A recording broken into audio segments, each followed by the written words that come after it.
Ya, saya Sepol.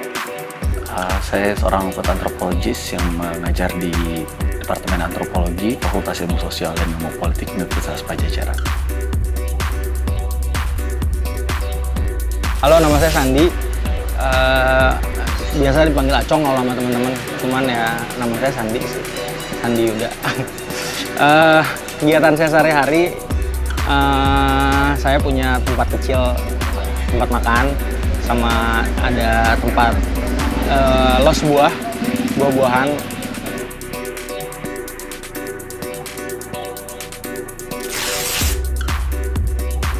Nama saya Reza, saya sehari-hari bekerja sebagai salah satu National Project Officer di FAO Indonesia, Badan Pangan Dunia yang bekerja di bawah United Nations.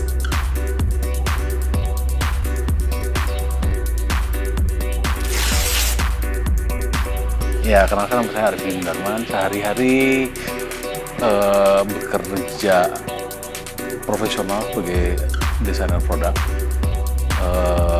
Ngajar juga, terus kebetulan aktif di Culinary Collective yang sekarang lagi dibuat, Party Gastronomi.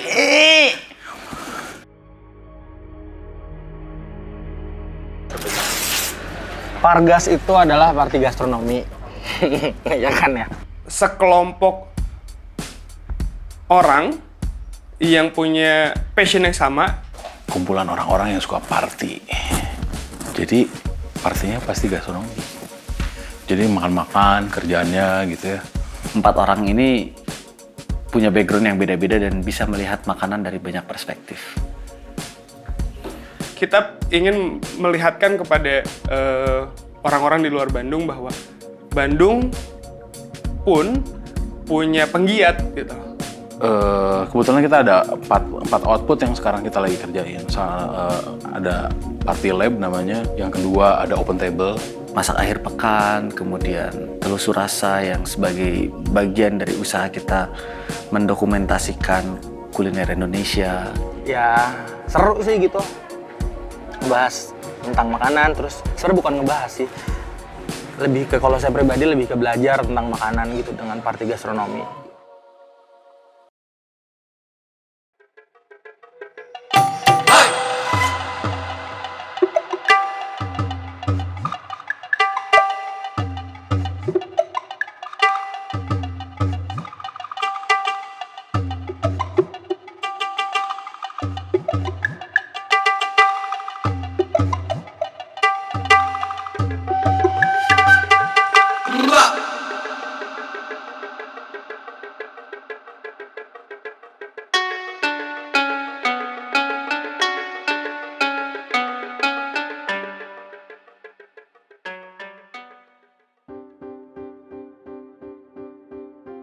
Oh, Delicious Road.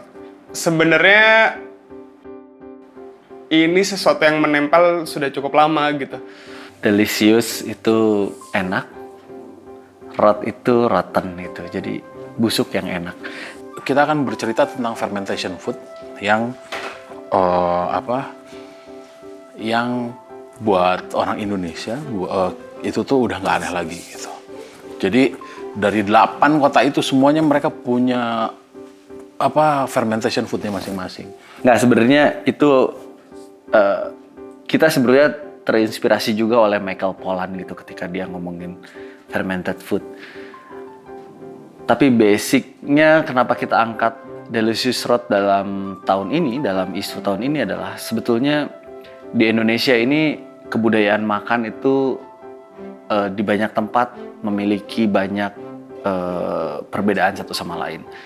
Bergantung dari di mana tempat itu berada, bagaimana kondisi ekologisnya, sumber daya yang mereka miliki, dan kepercayaan mereka. Tapi kita ingin ada sesuatu yang bisa kita ceritakan di kemudian hari. Nah, lalu akhirnya kita setuju untuk jalan-jalan di 8 kota. Medan, Padang, Palembang, Banjarmasin, Samarinda, Purwokerto, Semarang, Manado.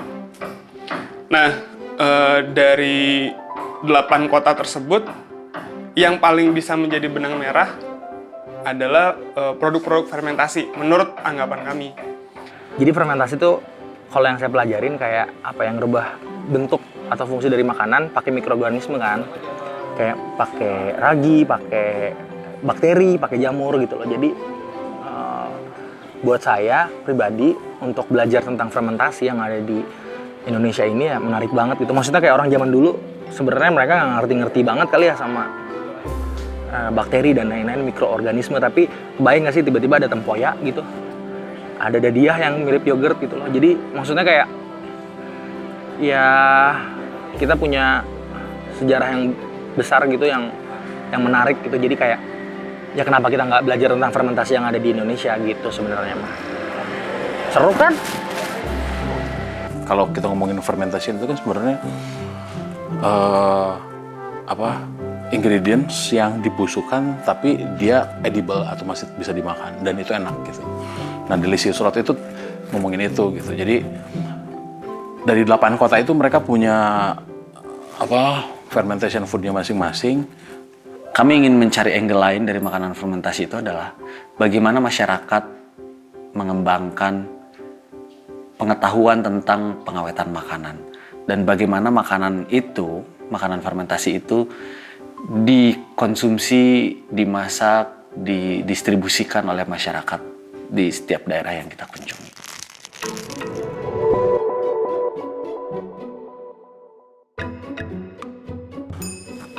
Kita tuh diacak gitu ya, dua-dua gitu. Nah, menurut saya yang paling fun sebenarnya salah satunya adalah Medan gitu ya. Jadi dari semua kota mungkin gue lebih pilih Medan sih, dari 8 kota. Nah, Medan ini vibe kulinernya kuat gitu ya. Baru nyampe teh kayaknya udah kepikiran, anjing orang kudu dahar eta. Wah, di dia teh aya ieu, di situ teh aya ieu gitu. Buka TripAdvisor, buka Zomato teh, wah, banyak gini ya. Kota Medan ini sangat kosmopolit gitu. Banyak etnis yang tinggal di dalamnya dan mereka settle, mereka mengembangkan kebudayaannya sendiri. Kita bisa melihat ada etnis Tionghoa kuat dengan makanan-makanannya. Ada orang Keling yang kuat juga dengan makanan-makanan khas Arab, India. Kemudian juga ada orang Melayunya sendiri yang ada di situ, mengembangkan makanannya juga. Dan juga ada orang Batak yang punya makanan yang khas. Dan ini semua kalau kita lihat dalam struktur satu kota, kita bisa melihat bahwa kuliner Medan ini sangat beragam. Dan keberagaman ini justru yang membuat dia menjadi Medan gitu.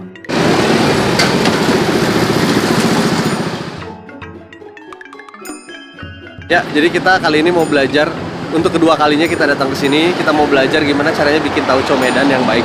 Di belakang saya ini isinya gentong-gentong gitu, seru banget, kayaknya gentongnya udah lama banget.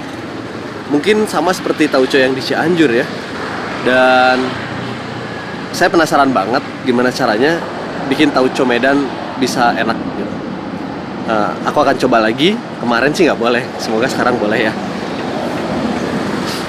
Kita sampai ke sana, sebetulnya kita sampai 3 kali datang ke sana untuk meminta izin penelitian di sana, tapi nggak berhasil. Cuman kita sempat ngobrol-ngobrol sebentar, kita tanya gimana cara bikinnya. Dan ternyata tauco yang ada di Medan ternyata adalah ampas dari proses pembuatan kecap asin. Jadi kalau yang di Medan ini rasanya sangat asin dan lebih basah.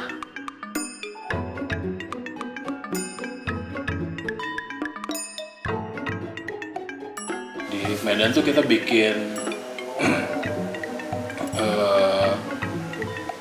perpaduan antara lemang. Kita asalnya itu bukan nggak mau lemang, tapi pengennya teh beras ketan atau pulut gitu. Terus tapi ternyata susah dapetnya gitu. Dapatnya malahan lemang dan banyak gitu. Akhirnya kita pakai lemang Medan gitu, dapat yang di bambu gitu. Terus kita bikin saus tauconya sama serundeng.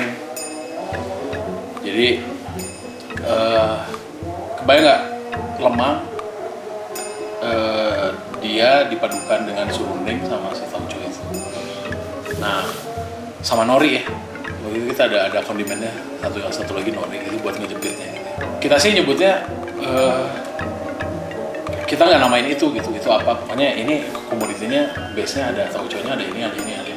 Tapi ternyata si orang-orang teman-teman kita yang nyobain nih, wah spesial nih, wah ini mah kayak sushi ya, wah ini namanya sushi Medan nih, jadi keluar nama itu, nama Sumed, asli sushi Medan gitu.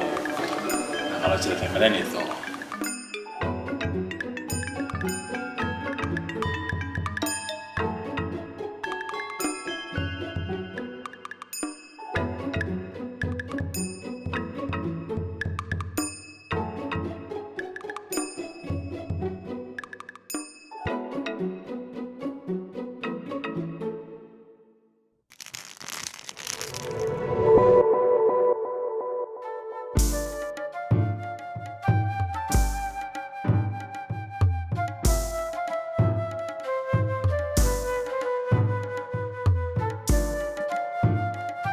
Di Padang mungkin yang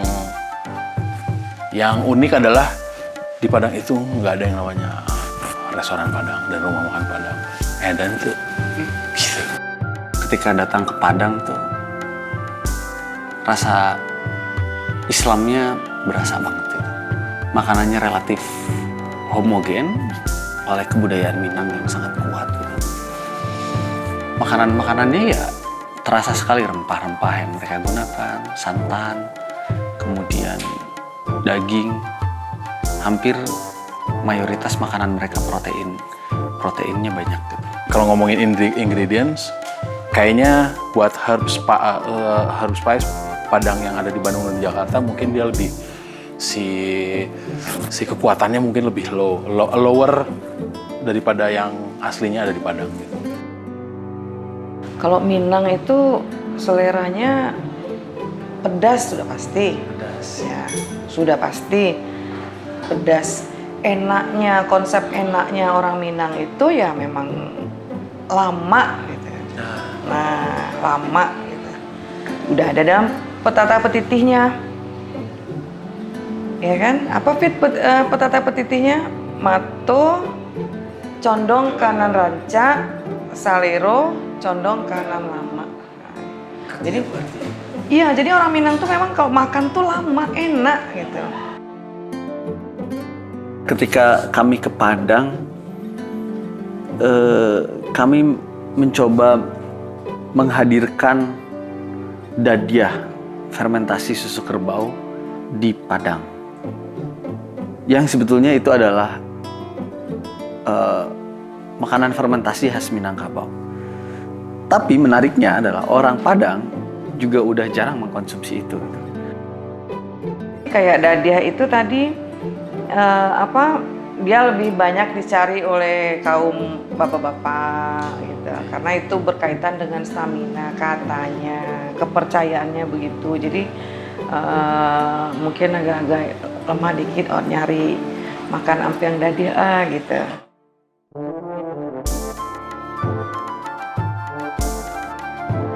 Kami ketika sampai sana mencoba mencari siapa yang bikin dadiah, di mana tempatnya. Ternyata di Padang, di kota Padangnya sendiri susah. Tapi kami berhasil menemukannya di daerah air dingin di Solok gitu. Kira-kira 2 jam perjalanan dari kota Padang.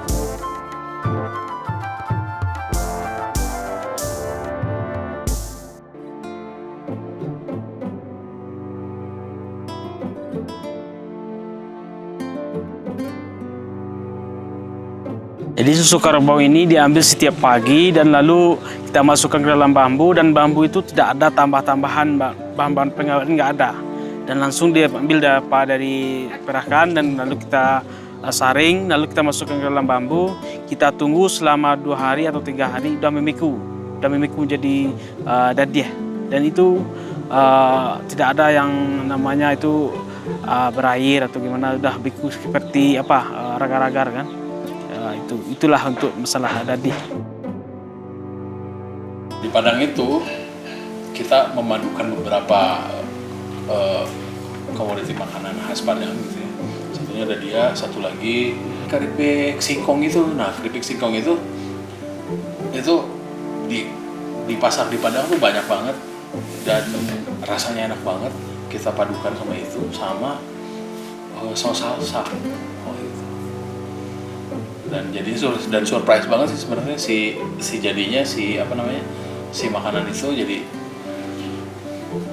kita mikirnya ini biasa aja lah, nggak stand out, tapi pas kita rasain kita wah ini bisa jadi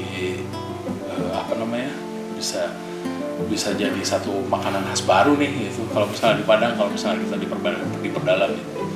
Si makanannya itu yang kita bikin itu namanya lamak banana nachos. Lama tuh enak, banana tuh banget. Lama banana nachos. Gitu.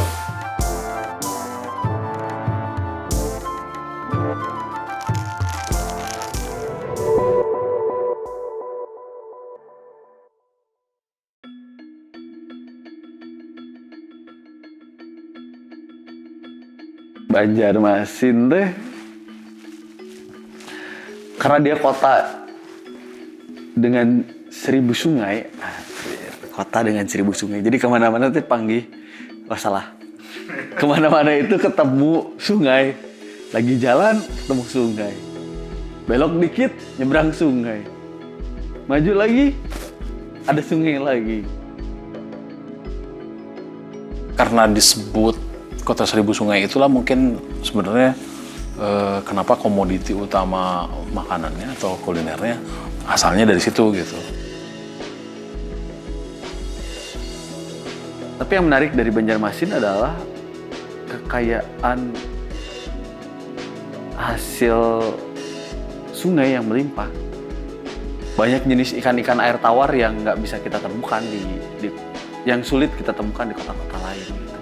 Karena disebut kota 1000 sungai itulah mungkin sebenarnya kenapa komoditi utama makanannya atau kulinernya asalnya dari situ gitu. Karena ikan sangat melimpah di sana, jadi kami memilih iwak pakasam sebagai makanan olahan fermentasi di sana. Iwak pakasam itu berfermentasi ikan sungai yang jadi ikan sungai mentah dicampur sama tumbukan sangarayan beras ketan yang ditumbuk, terus pakein garam, terus dicampurin aja, ditaburkan di atas si ikan mentahnya gitu. Didiemin seminggu tuh mereka rasanya khas banget. Jadi ada asinnya terus ada asamnya dan enak lah pokoknya mah gitu. Biasanya orang sana makan iwak pakasam itu nasi panas, iwak pakasam goreng sama kerupuk. Udah itu paling mantap, sama sambal bajak. Kalau misalnya ke pasar mungkin di Banjarmasin ada, cuman nggak terlalu banyak gitu ya. Karena itu memang makanan rumahan banget gitu. Nah, pas di sana kita coba masak iwak pakasam ini. Jadi iwak pakasam ini kita membeli iwak pakasamnya yang anak baung. Jadi masih kecil-kecil, mungkin kayak ikan teri gitu, tapi dibuat pakasam. Jadi pas digoreng dia jadi kayak pasir gitu, kayak butiran-butiran pasir. Nah, kita coba gabungkan dengan ada buah mangga di sana yang biasa mereka makan menggunakan sambal gitu. Kita buat pakai hotdog bun, terus ikan patin goreng, kemudian kita kasih atasnya iwak pakasam dan mangga buat picklesnya gitu. Nah, kita masak itu dan lagi-lagi orang sana nggak percaya kalau itu adalah makanan yang biasa mereka makan sebetulnya. Rasanya nggak ketahuan. Ya, dan rasanya luar biasa sih. Jadi orang penasaran, yang bikin penasaran orang adalah si dua bahan utamanya. Mereka nggak bisa nebak itu ikan apa, Dan yang kedua, mereka nggak bisa nebak si taburannya itu apa. Dan setelah kita ceritain, ya mereka udah kita masak, mereka sudah cobain. Mereka kita minta buat nebak itu tuh dalamnya apa gitu. Mereka rata-rata ngomong, oh iya itu ikan, tapi mereka nggak bisa nebak itu ikan patin. Gitu. Sampai hari kita bikin itu ikan patin, terus taburannya pakai uang Makassar. Mereka surprise banget karena, wah, mereka kirain ini apa namanya, si bahan atau si resepinya impor gitu. Tapi ya ternyata rasanya lokal banget gitu.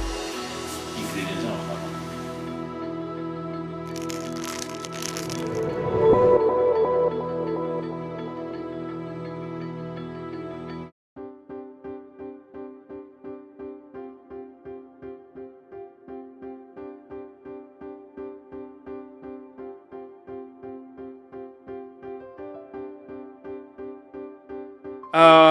Ada satu yang saya benar-benar rasakan dan Sandi pada saat itu juga bilang bahwa di kota ini semuanya servisnya bagus ya. Di semua tempat itu baru kita duduk itu udah disambut.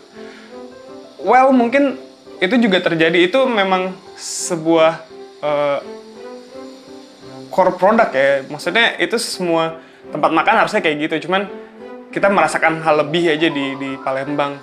Kita dapat pelayanan yang menurut kami sangat mewah ya.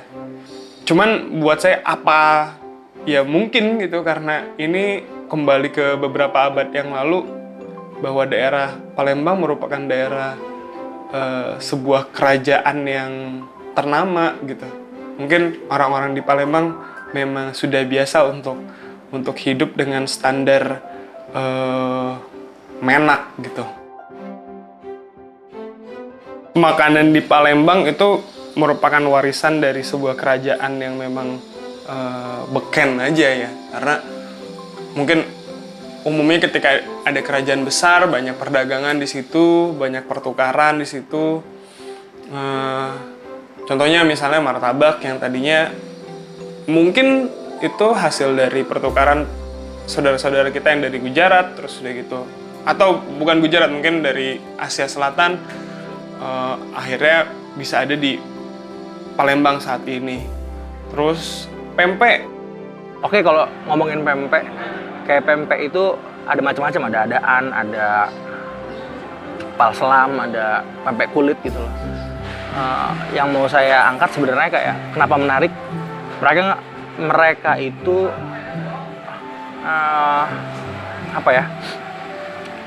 mengambil semua bagian dari ikan.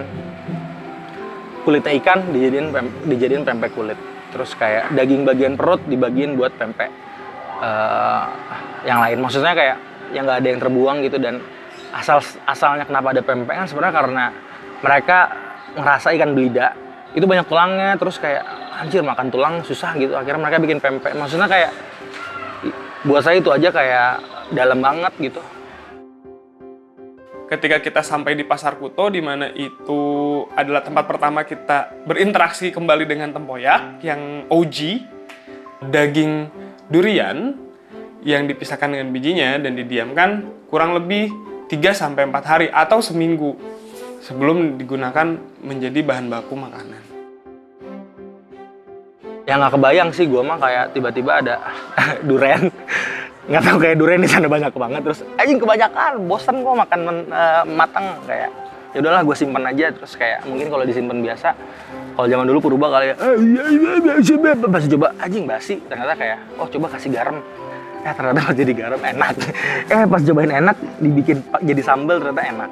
Ya maksudnya ya nggak kebayang aja gitu sama gue mah bisa kayak gitu kan, ya super keren sih. Jadi ya thanks to Palembang gitu. Buat beberapa orang tempoyak mungkin atau durian mungkin bukan sesuatu yang bisa dinikmati. Tapi ketika ini menjadi center of attention dengan gaya yang berbeda, mungkin bisa jadi sesuatu yang bisa dinikmati. Oke, akhirnya kita punya ide bagaimana ini seperti tempoyak adalah sebuah kado. Akhirnya kita berpikir untuk bikin kroket. Kroket yang kita campur dengan adonan pempek, lalu di tengahnya ada sambal tempoyak yang kita bikin sendiri. Kita masak,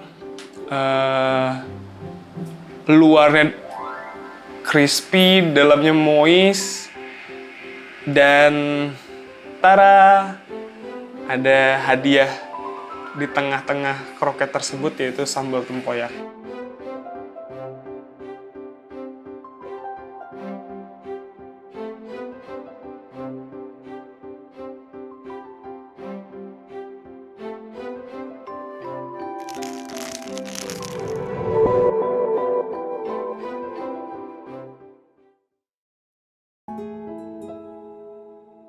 Kenapa disebut Samarinda? Sama itu sama-sama, Rinda itu sama rendah ternyata. Jadi saking banyaknya suku bangsa di si kota ini, namanya jadi Samarinda biar sama rata lah.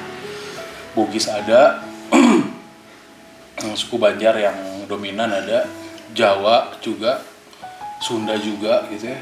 Terus ya Melayu gitu. Melayu juga ada. Dan yang spesial mungkin dari Jawa, karena ternyata Samarinda ini zaman Orde Baru dia jadi salah satu base transmigrannya perpindahan dari Jawa ke Kalimantan gitu. Ternyata Samarinda itu salah satu pemasok ikan asin terbesar, termasuk kota Tarakan kalau nggak salah. Samarinda, terus ada beberapa kota lah, ada 2 sampai 4 kota lah yang memasok ikan asin terbesar di situ di Kalimantan, salahnya satunya Samarinda.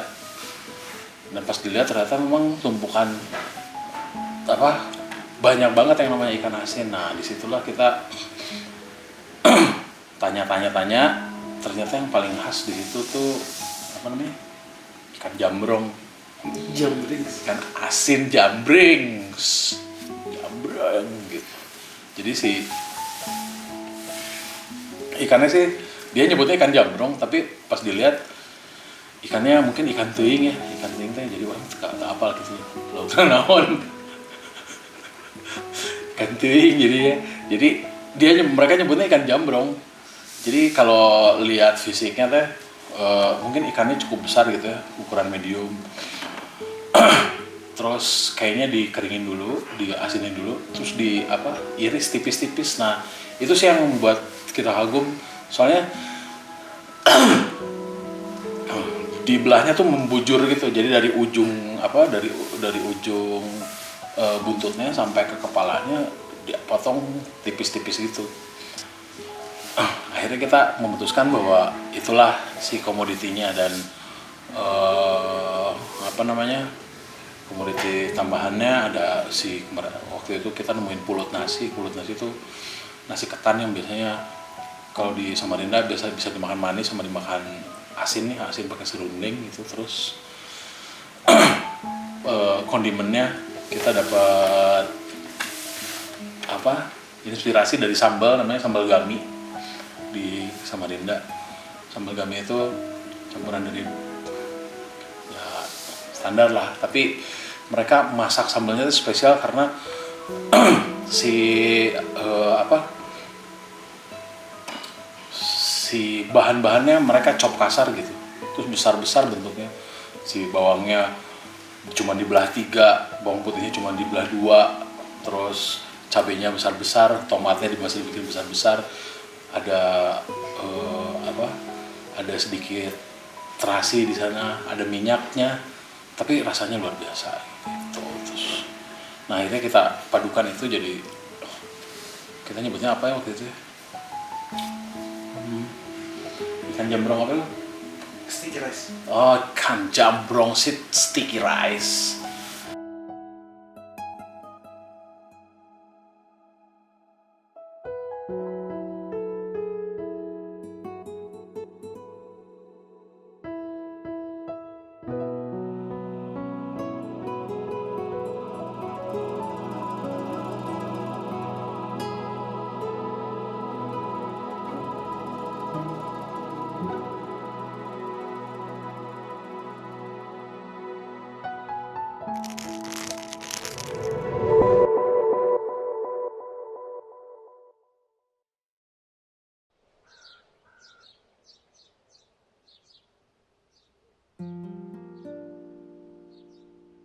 Purwokerto ini menarik. Ada di Kabupaten Banyumas. Secara dialek, mereka punya dialek Banyumasan. Begitupun kulinernya. Ya walaupun dia kuliner khas di Jawa Tengah gitu, tapi mereka punya keunikan-keunikan. Misalnya soto, mereka makan pakai bumbu pecel gitu. Purwokerto tuh sangat, kotanya bersih, tertib gitu. Tercermin dalam pasarnya. Mereka punya pasar manis namanya. Pasarnya tuh bersih gitu. Mereka apik menata bahan makanannya, barang-barang yang dijual. Los-losnya sudah dibagi rapi. Dan ternyata di pasar manis itu menjadi pasar tradisional terbaik di Indonesia. Berat ya, Pak.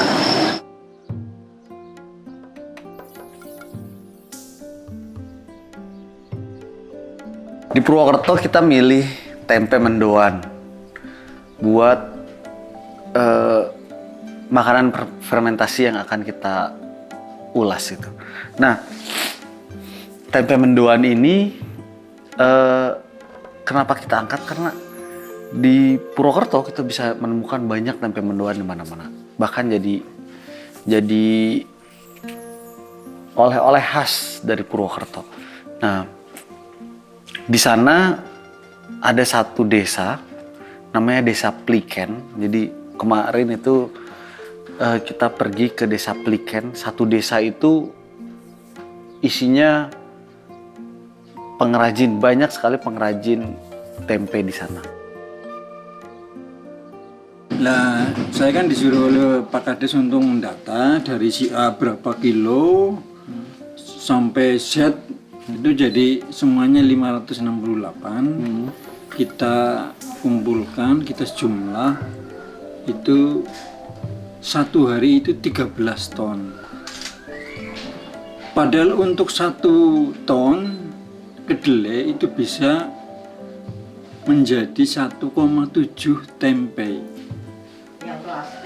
Jadi setelah direbus 1 kilo kedelai itu menghasilkan 1,7 tempe.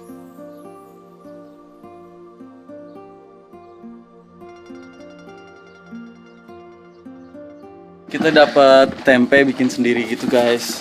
So easy, man. Jadi cuman kita lipat.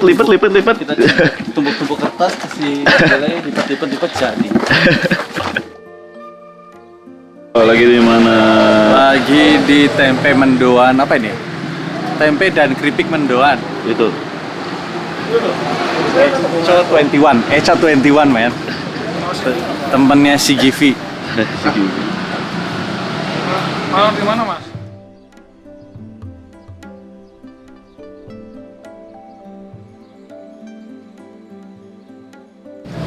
Gimana cara makannya? Makan mendoan adalah yang pertama mendoannya kita taruh di area yang datar, jangan miring, supaya kecapnya tidak kemana-mana.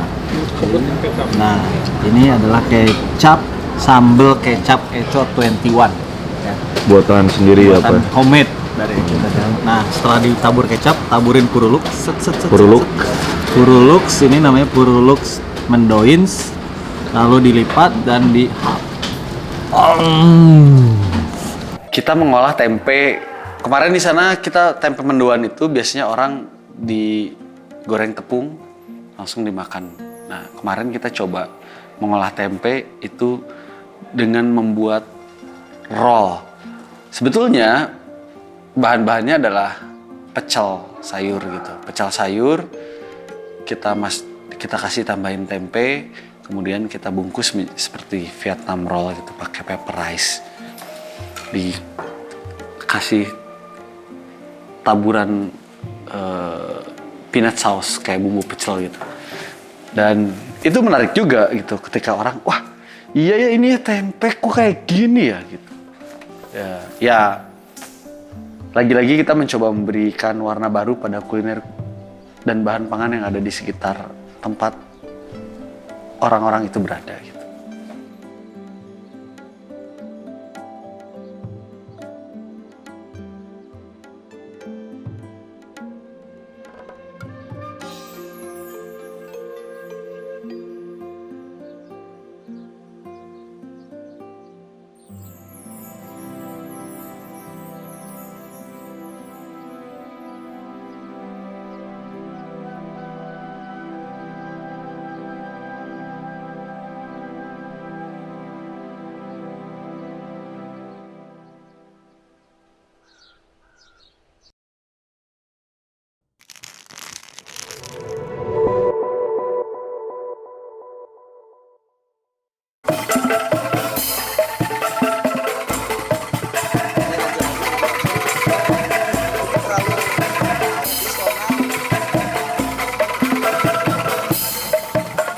Oke, Semarang. Semarang, ya ini mirip sebetulnya sama Medan. Ketika banyak etnis tumbuh dan hidup menjalankan way of life mereka sendiri-sendiri. Di Semarang, kita tahu bahwa di Semarang punya banyak kelenteng. Pengaruh kebudayaan Tionghoa sangat kuat. Ada lumpia Semarang, lontong cap gome, dan kami memang sengaja untuk tinggal di area pemukiman di Pecinan, di ujung Pasar Semawis. Jadi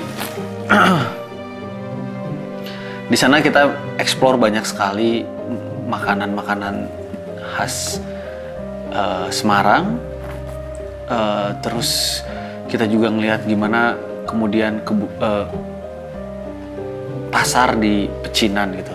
Ada pasar Gang Baru, bahan makanannya menarik dan saya merasakan adanya toleransi yang kuat di situ. Satu rumah menjual daging babi, dan ini enci-enci yang bersemangat pagi-pagi untuk membeli potongan-potongan daging babi. Lalu ada di sebelahnya, tepat di sebelahnya, ada jongko menjual daging ayam, di mana ibu-ibu berjilbab berbelanja potongan daging ayam. Dan seperti buat saya itu merupakan pemandangan yang segar gitu, karena di mana di Jakarta tuh, di beberapa kota besar lainnya mungkin itu bukan pemandangan yang bisa dilihat oleh semua orang gitu.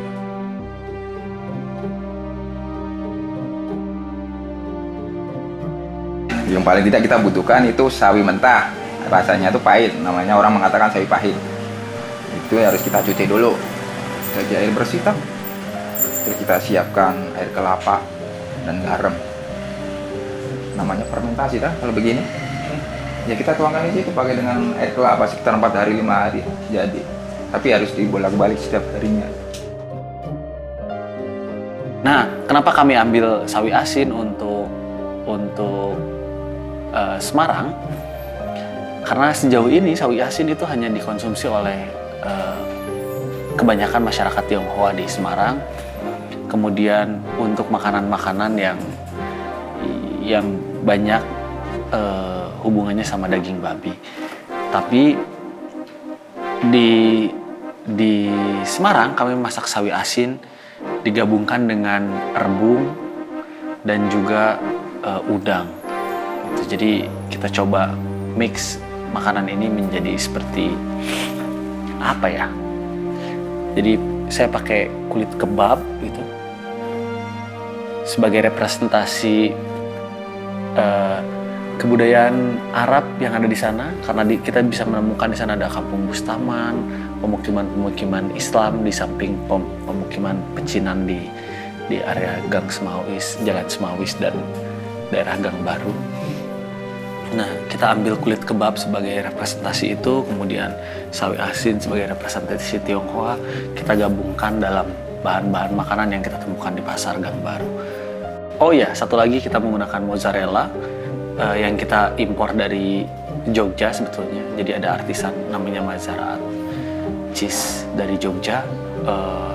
Kita pakai mozzarellanya dan ya jadi pengunjung suka dan sold out dengan cepat.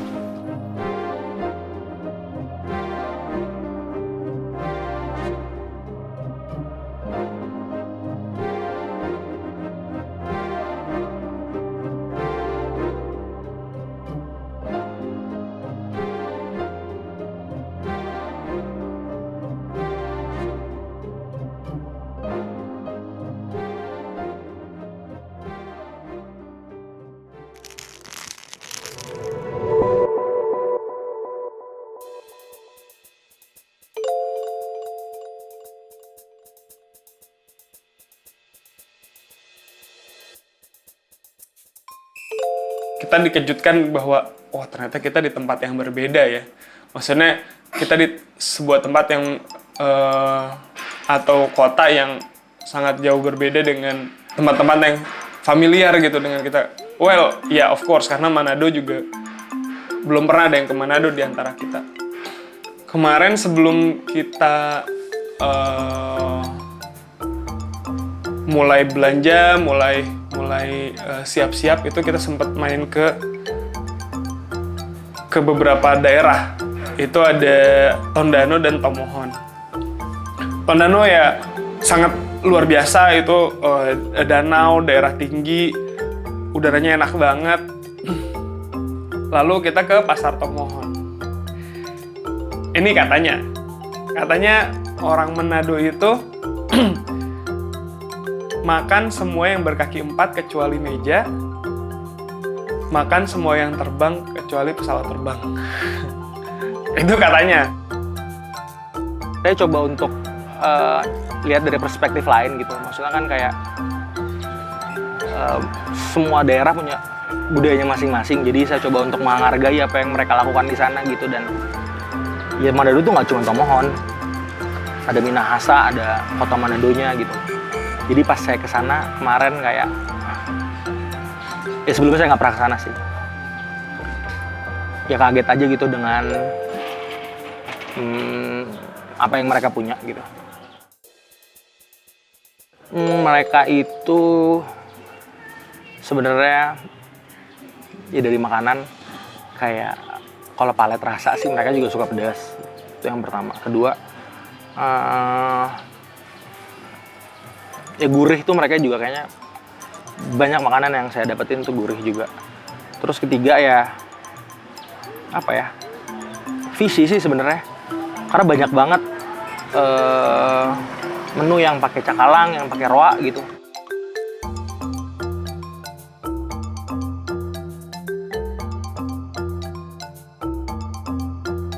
Bakasang itu tuh kayak anjir, ini keren juga sih. Jadi bakasang itu perut dari ikan cakalang. Biasanya cakalangnya dijadiin fufu teh asap, diasap. Nah perutnya ini mereka biasanya kalau nggak dikasih ke ternak, ke apa namanya, piaraan mereka gitu, kalau nggak ya dibikin bakasang. Jadi kayak dibikin kayak apa ya, semacam, intinya mereka si perutnya ikan ini nanti hasilnya jadi kayak apa ya, kayak saus gitu. Tapi dia ya pasti kalau agak amis, tapi maksudnya di situ ya ada proses fermentasi juga gitu. Jadi ditutup kan, jadi nggak ada oksigen. Terus ya jadi biasanya tambahan buat makanan di sana sih. Berbekal informasi bahwa oke, bakasang adalah produk yang sangat umum di Manado. Terus kita berarti nyari di pasar manapun kita bisa menemukan bakasang. Well, salah besar. Ternyata bakasang sudah menjadi barang yang cukup jarang. Tidak di semua pasar ada. Pun kalau ada itu bukan pedagang yang punya jongko, itu biasanya pedagang keliling. Beruntung kita sempat mengeksplor pasar Karombasan. Di salah satu sisi ada ibu-ibu, terima kasih Tante Mala. Hasil dari kita ngobrol sama Tante Mala, ternyata sebenarnya kalau misalnya penjajah cakalang fufu yang memproses cakalang fufunya sendiri, itu biasanya mereka juga menjual produk-produk byproducts-nya gitu. Seperti ada woku, lalu juga ada bakasang.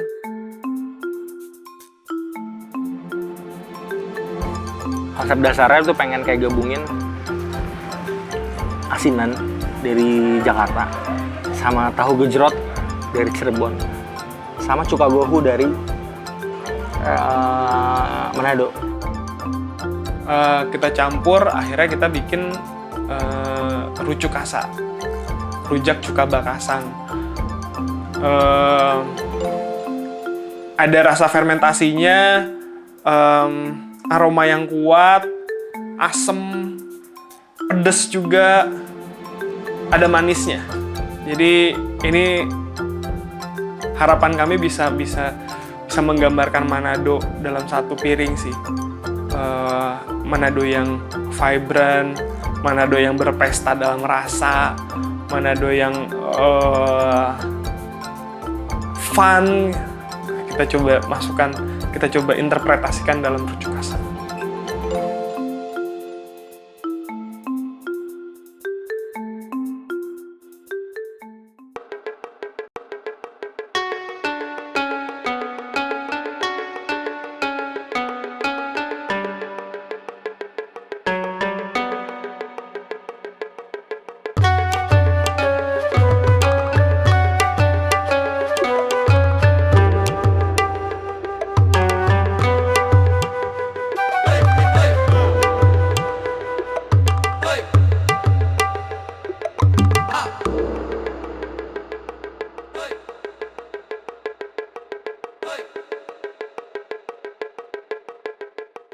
Palembang dan Manado sih ngajarin saya kayak ya kita teh adalah saya teh masih kecil banget gitu dengan apa yang pencipta tempoyak itu lakukan, dengan pencipta bakasan itu lakukan, dengan saya sekarang kayak merasa kayak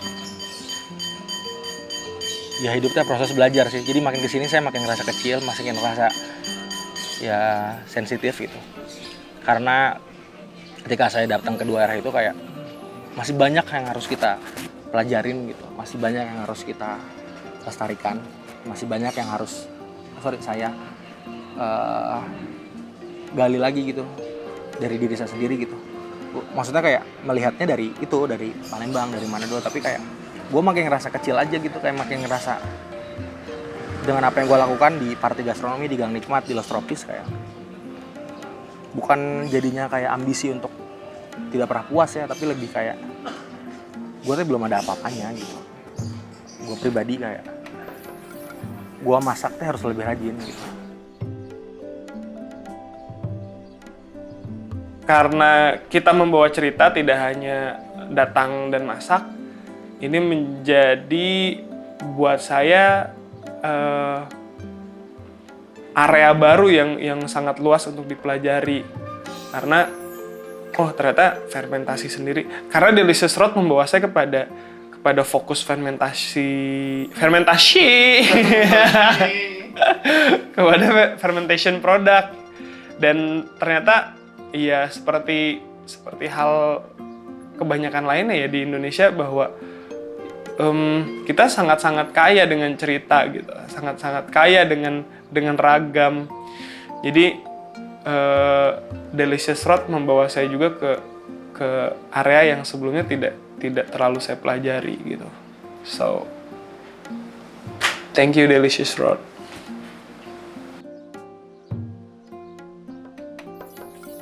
Ya, yang pasti kita bisa tahu bahwa sebetulnya ketika kita memasak, kita juga harus melihat siapa yang akan memakan makanan yang kita masak gitu.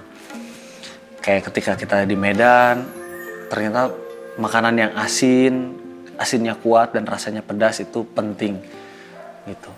Terus ketika kita di Semarang, rasanya harus agak sedikit manis dan ada pedasnya gitu. Nah, ya menarik. Jadi ketika kita ngomongin makanan, kita nggak bisa terus menggunakan perspektif diri kita gitu. Tapi kita juga harus pelajari kebudayaan orang-orang, kebiasaan orang-orang yang akan memakan masakan kita, itu aja sih. Dari perjalanan ini, gue dapat satu insight banget sih.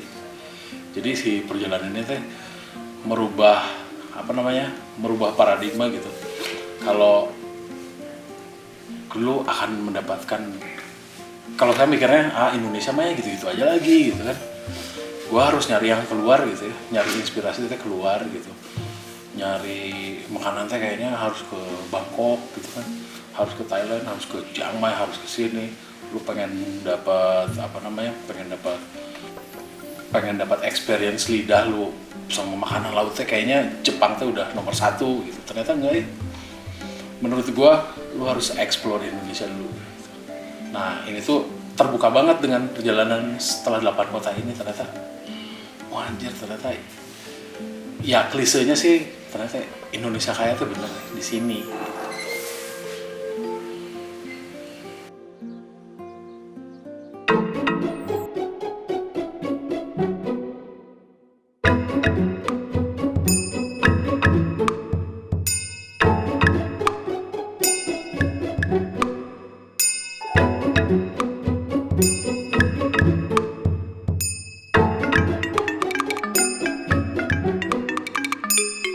Thank you.